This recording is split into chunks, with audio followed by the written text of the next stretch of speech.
Saludos a todos los que están viendo este video. Nosotros somos el equipo de exposición número 7, compuesto por Elizabeth Fabián, Elvis Collado y quien les habla, Altagracia Toribio.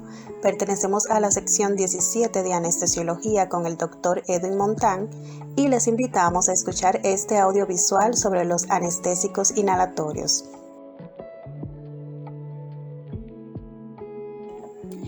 Los anestésicos inhalatorios son un grupo de drogas sin relación estructura química-actividad, pero capaces de ejercer una acción farmacológica definida como es la de producir anestesia. Estos, junto con los anestésicos endovenosos, se encuentran dentro de la anestesia general, que se consideran como las técnicas empleadas para provocar pérdida de la conciencia, amnesia, analgesia, relajación muscular y pérdida de los reflejos autónomos y sensoriales.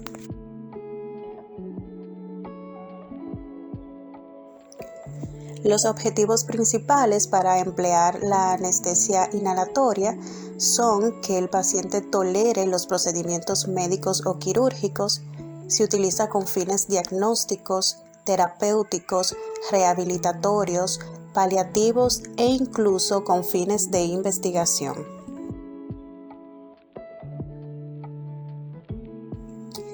Dichas drogas tienen una serie de ventajas en su uso clínico, tales como el control de la profundidad anestésica, la buena relación dosis-efecto, la potencia predecible y los efectos farmacodinámicos que son deseables, como por ejemplo la disminución de los requerimientos celulares de oxígeno.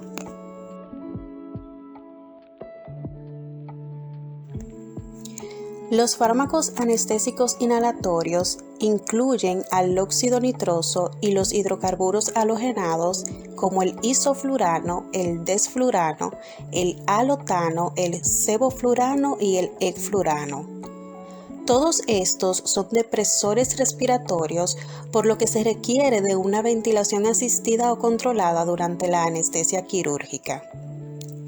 Excepto el óxido nitroso y el xenón, que son gases, el resto de anestésicos inhalatorios, que son éteres halogenados, son líquidos a temperatura ambiente y presión atmosférica.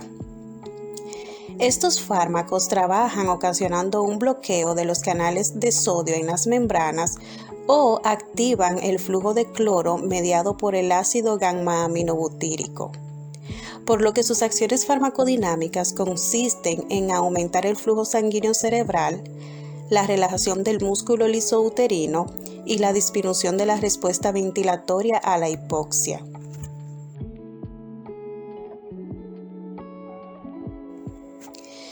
Antes de iniciar a hablar acerca de los anestésicos inhalatorios de forma individual, existen una serie de conceptos que debemos manejar. Uno de ellos es la potencia anestésica, que no es más que la profundidad o intensidad de la anestesia que se alcanza con una dosis determinada y depende de la concentración alcanzada en el tejido cerebral y puede estimarse a partir de la concentración alveolar mínima o CAM de cada agente. La CAM que acabo de mencionar es la concentración que evita el movimiento ante un estímulo doloroso supramáximo en el 50% de los pacientes expuestos. Para la determinación de la CAM en humanos, el estímulo normalmente utilizado es la incisión quirúrgica de la piel. El último concepto es el coeficiente de partición, que es la afinidad relativa de cada anestésico por un solvente. Estos coeficientes son importantes porque con ellos se logra definir la potencia y la velocidad de acción anestésica. Por ejemplo, una mayor afinidad por el tejido graso o nervioso define la potencia anestésica. De esta manera, un coeficiente de partición grasa-gas más alto indica mayor potencia anestésica. Además, una menor afinidad por la sangre define la velocidad de acción. Por esto, un coeficiente partición sangre-gas más alto indica menor velocidad de acción del anestésico.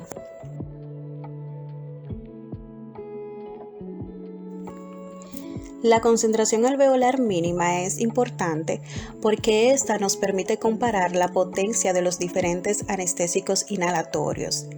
En general, la anestesia se mantiene entre 0.5 y 2 cam, según las características del enfermo y la presencia de otros fármacos. En la práctica diaria se excede la cam en 1.3 veces a fin de asegurar suficiente anestesia quirúrgica para la mayoría de los pacientes. La concentración alveolar mínima 1.3 veces previene el movimiento en aproximadamente el 95% de los pacientes. La idea de medida de la cam es que después de un corto periodo de equilibrio, la concentración alveolar del gas iguala a la concentración sanguínea y un poco más tarde iguala a la concentración cerebral. Representa después de un corto periodo de tiempo la presión parcial del anestésico en el sistema nervioso central y es por lo tanto el índice más útil de la potencia anestésica. Algo que debemos de tomar en cuenta es que la cam es dependiente de la edad. Es más baja en recién nacidos, alcanzando un pico en niños y disminuyendo progresivamente con el aumento de la edad.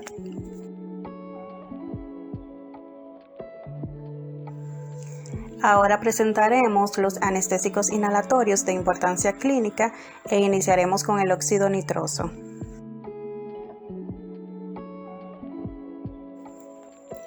El óxido nitroso es un gas anestésico, el primero que se utilizó en anestesia en 1846. Posee propiedades sedantes y analgésicas, pero no ocasiona relajación del músculo esquelético. Es un anestésico poco potente, su concentración alveolar mínima es de 104, lo cual significa que una anestesia inhalatoria total con óxido nitroso se llevaría a cabo en condiciones de anoxia, por lo que en la clínica se ha utilizado como coadyuvante en anestesia con halogenados en un 50 a un 70%. Es decir, que se utiliza en combinación con otros anestésicos inhalados con la única finalidad de elevar la velocidad de captación y añadir actividad analgésica. Desde el punto de vista químico, el óxido nítrico es un gas incoloro, muy inestable aún en bajas concentraciones, con gran afinidad por la hemoglobina. Atraviesa con facilidad las membranas celulares por su gran liposolubilidad. Se le considera también como un neurotransmisor retrógrado en la célula postsináptica y en la neurona presináptica. Su escasa potencia, junto con la problemática que presenta en las cavidades gaseosas del organismo debido a su diferente solubilidad con el nitrógeno, la hipoxia por difusión y a su relativa contraindicación en la ventilación con flujos mínimos, hace que este gas esté en desuso en la actualidad. Por lo que ahora nos concentraremos en los anestésicos halogenados, que son los que se utilizan en la práctica diaria.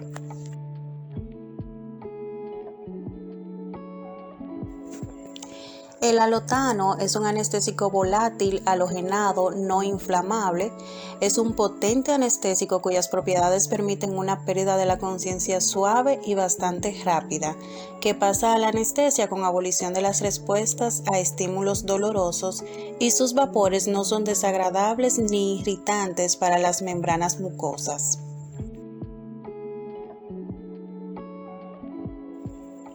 En cuanto a sus características farmacológicas, el alotano tiene un coeficiente sangre-gas de 2.3 y una concentración alveolar mínima en 100% de oxígeno de 0.74 y de 0.29 en un 70% de óxido nitroso, lo cual significa que una vez igualadas las presiones parciales entre la sangre y el alveolo, cada mililitro de sangre contiene 2.3 moléculas más de alotano que cada mililitro de gas alveolar. El alotano es, por lo tanto, un anestésico soluble en sangre. Se metaboliza en distinta proporción por oxidación enzimática hepática con el citocromo P450, dando lugar a compuestos hidrosolubles que se eliminan por el riñón. El mantenimiento de la anestesia puede lograrse con un 0.5 a un 1.5 de alotano.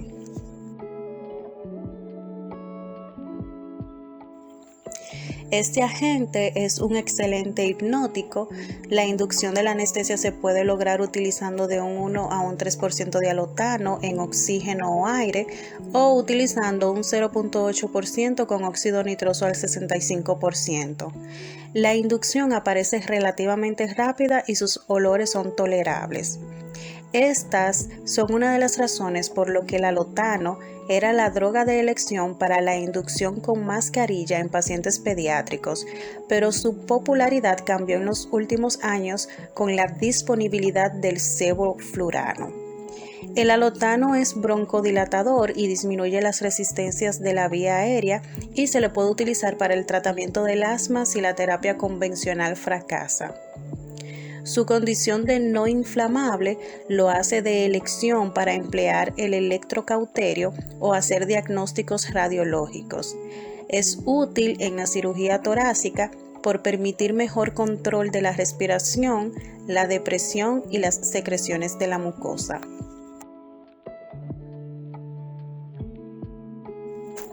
Sus efectos farmacológicos más importantes lo produce a nivel del sistema nervioso central, el sistema circulatorio y el sistema respiratorio. A nivel del sistema nervioso central produce hipnosis, analgesia y anestesia. Está involucrado tanto en estructuras supra como espinales y no tiene acción en el nervio periférico. También produce un descenso en el consumo de oxígeno y el flujo cerebral, pero no de forma paralela, produciendo un desacoplamiento entre el metabolismo cerebral y el flujo sanguíneo. Igualmente interfiere en la autorregulación y aumenta la presión intracraneal.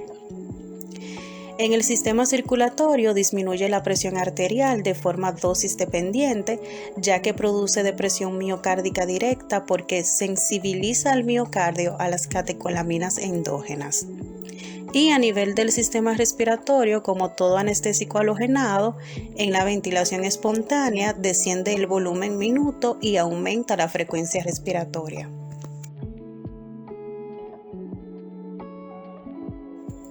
Sus efectos adversos más comunes son delirio y temblores posanestésicos, hipotensión, depresión respiratoria y circulatoria, hipertermia maligna y hepatotoxicidad. Este efecto hepático podría dar lugar a patología hepática severa por dos mecanismos. El primero de ellos debido a una reacción de hipersensibilidad por un proceso autoinmune que da lugar a hepatitis fulminante, y el otro debido a un cambio en el metabolismo del alonato que en condiciones hipóxicas pasa a ser reductivo en lugar de oxidativo. Este hecho, junto con el alto grado de metabolización del alonato de hasta un 20%, puede producir necrosis hepática.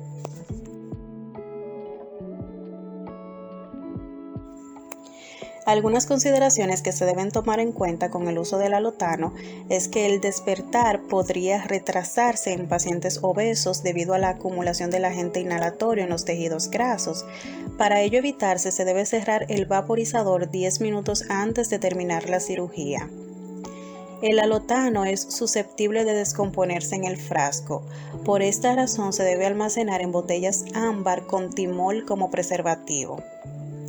No es recomendado para la anestesia obstétrica, al igual que otros inhalatorios, salvo cuando se requiere relajación uterina.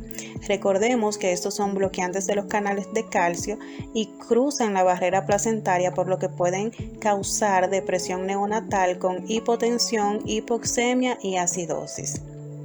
Por último, el alotano, como todos los inhalatorios, es capaz de provocar hipertermia maligna, que es una complicación anestésica potencialmente mortal.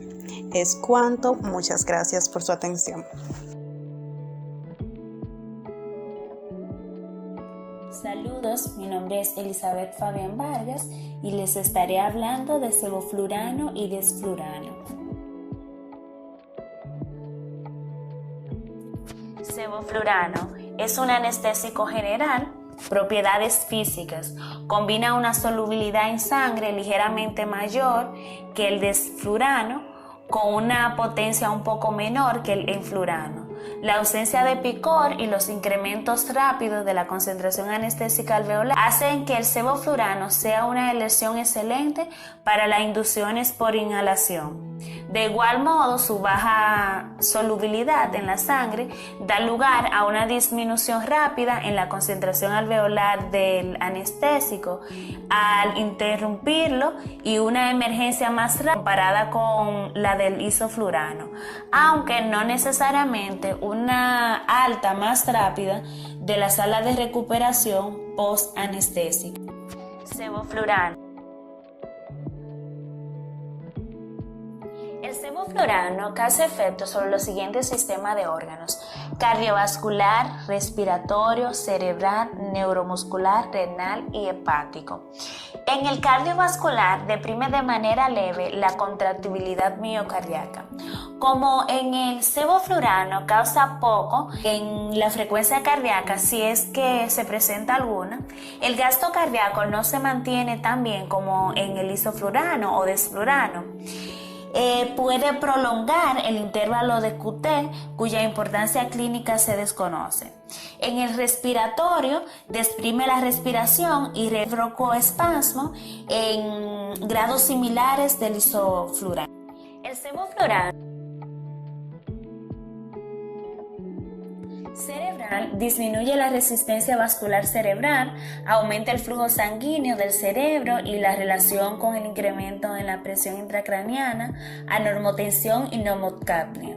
Hay una disminución importante en la tasa metabólica cerebral del oxígeno, produce un ligero incremento sanguíneo cerebral y en la presión intracraniana con normocapnia, aunque en algunos estudios muestra disminución del flujo sanguíneo cerebral. A nivel neuromuscular, el sevoflurano produce una relajación muscular adecuada para la intubación de los niños después de una inducción por inhalación. Renal. El sevoflurano aumenta de manera leve el flujo sanguíneo renal. Su metabolismo con el fluoruro se ha relacionado con el deterioro de la función tubular renal, por ejemplo, disminución de la capacidad de la concentración. Y a nivel hepático, el sevoflurano es el flujo sanguíneo de la vena porta, pero aumenta el de la arteria hepática y conserva así el flujo sanguíneo y el suministro de oxígeno hepáticos totales. Biotransformación y toxicidad. Se metaboliza el 1.6% de la dosis administrada. La enzima hepática microsomal P450 metaboliza el sevoflurano a una tasa que equivale a una cuarta parte de la del lauletano, 5 contra 20%, 10 a 25 veces del isoflurano, y puede inducirse con un tratamiento previo con etanol o fenobarbital. Su biodisponibilidad produce iones fluoruros inorgánicos, no es estable en tipo de car sodado o hidróxido de bario, se degrada por compuesto A, nefrotóxico. Contraindicaciones: hipovolemia intensa, susceptibilidad a hipertemia maligna e hipertensión intracraniana. Interacciones con medicamentos. Como otros anestésicos volátiles, el sevoflurano potencia los relajantes musculares no despolarizantes, no desensibiliza al corazón de las arritmias inducidas por la catecolamina. Desflurano, anestésico general altamente volátil a temperatura ambiente. Propiedades físicas: baja solubilidad en la sangre y tejidos corporales. El tiempo de recuperación es aproximadamente 50% menos de las observadas con el isoflurano. Son presión de vapor alta, duración corta de acción y potencia moderada. Al igual que el sevoflurano, tiene efectos sobre los sistemas de órganos cardiovascular, respiratorio, cerebral, neuromuscular, renal y hepático. Los efectos cardiovasculares del desflurano parecen ser similares al del isoflurano. El incremento en las dosis coexiste con el descenso de la resistencia vascular general, que produce baja en la presión arterial. El gasto cardíaco permanece relativamente inactivado o un poco deprimido. Hay elevación moderada en la frecuencia cardíaca, presión venosa central y presión de la arteria pulmonar, que a menudo no es evidente en dosis bajas. Los incrementos rápidos en la concentración del desflurano conducen a una elevación transitoria. En el sistema respiratorio disminuye el volumen ventilatorio e incrementa la frecuencia respiratoria.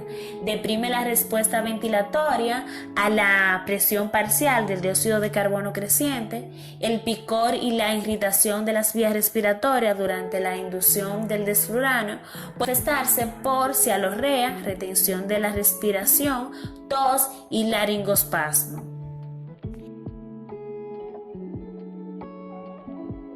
Como otros anestésicos volátiles, el desflurano disminuye la resistencia vascular cerebral, aumenta el flujo sanguíneo del cerebro y se relaciona con un incremento en la presión intracraneana, anormotensión y normocapnia. Hay una disminución importante en la tasa metabólica cerebral de los que tiende a producir vasoconstricción cerebral y moderar cualquier incremento del flujo sanguíneo cerebral. Neuromuscular. Se relaciona con la disminución dependiente de la dosis en la respuesta a la secuencia de 4 y a la estimulación nerviosa periférica tetánica. En el sistema renal no hay evidencia de efectos nefrotóxicos causados por exposición a este anestésico. En el sistema hepático no se alteran las pruebas de funciones hepáticas y no existen pruebas de lesión del hígado después de la anestesia con el desflurano. Biotransformación y toxicidad. El desflurano sufre un metabolismo mínimo en el ser humano. En esencia, las concentraciones séricas y urinarias de fluoruro inorgánico permanecen sin alteraciones después de la anestesia con desflurano. Hay una pérdida percutánea insignificante. El desflurano, más que cualquier otro anestésico volátil, es degradado por absorbente desecado de dióxido de carbono, sobre todo por hidróxido baritado de oxígeno de calcio, pero también por el hidróxido de calcio y potasio, hasta concentración de óxido de carbono de importancia clínica en potencia. Contraindicaciones. El desflurano tiene también muchas de las contraindicaciones de otros anestésicos volátiles modernos, como en hipovolemia intensa, hipertemia maligna e hipertensión intracraneana. Interacciones con medicamentos. El desflurano potencia los bloqueadores neuromusculares no despolarizantes en el mismo grado que el isoflurano. La adrenalina puede administrarse de forma segura, ya que el desflurano no sensibiliza al miocardio a los efectos adaptógenos de la adrenalina, aunque el paciente despierta más rápido cuando se usa desflurano que en la anestesia con isoflurano. En cambio, de isoflurano a desflurano hacia el final de la anestesia no acelera de manera importante la recuperación, ni es más rápido que se traduzca en una salida también más rápida de la sala de recuperación poanestésica. El despertar con desflurano se ha relacionado con delirio en algunos pacientes pediátricos.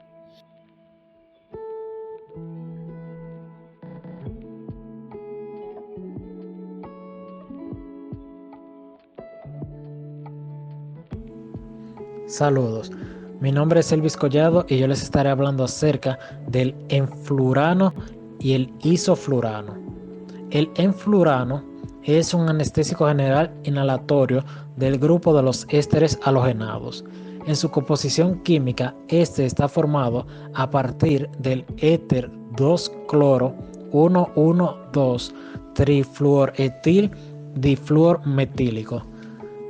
En su mecanismo de acción, este no se conoce exactamente, pero se ha propuesto la posible interferencia con el funcionamiento fisiológico de las membranas de las neuronas del cerebro mediante una acción en la matriz lipídica de la membrana. Farmacocinética.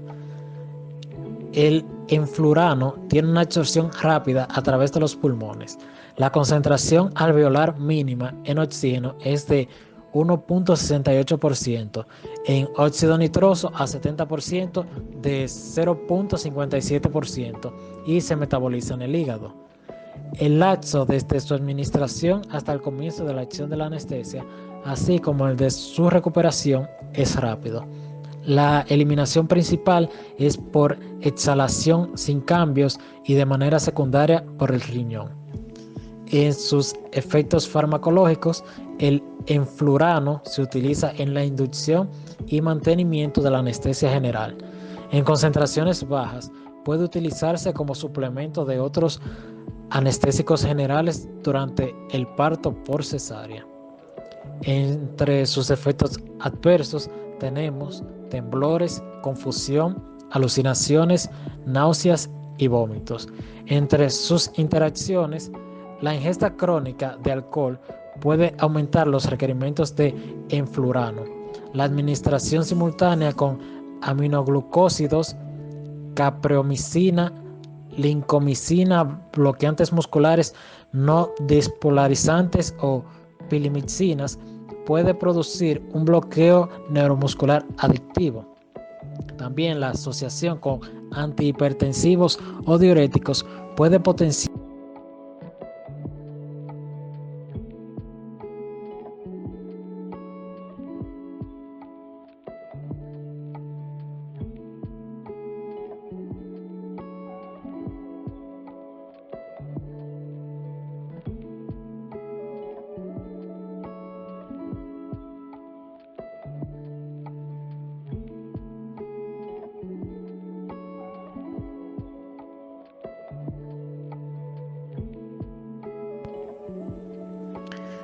El isoflurano es un anestésico general inhalatorio del grupo de los ésteres halogenados. En su composición química, este está formado por 1-cloro-2,2,2-trifluoretil difluormetiléter.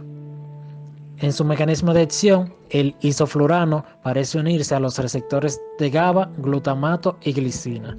Potencia la actividad de los receptores de glicina, lo que disminuye la actividad motora, inhibe las actividades de los receptores en los subtipos de receptores de glutamato NMDA, inhibe la conducción en los canales de potasio activado, también actúa sobre las moléculas intracelulares y activa la ATPasa de calcio, aumentando la fluidez de la membrana. En su farmacocinética presenta un coeficiente de partición sangre-gas menor que el del alotano, así la inducción con isoflurano es relativamente rápida. Tiene una escasa biotransformación, casi un 95% de la dosis inhalada se elimina de forma inalterada a través de la vía pulmonar y menos del 0.2% del flúor del isoflurano se convierte en fluoruro y ácido trifluoroacético, eliminándose a través del riñón. En sus efectos farmacológicos, el isoflurano también se utiliza en la inducción y el mantenimiento de la anestesia general.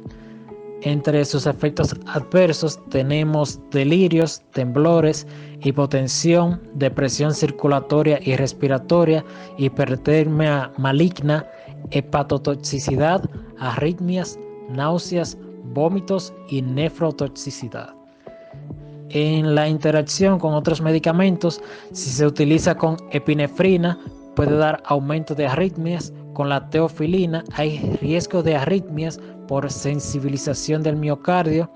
Con la fenitoína aumenta el riesgo de hepatotoxicidad y con la succinilcolina aumenta el riesgo de hipertermia maligna.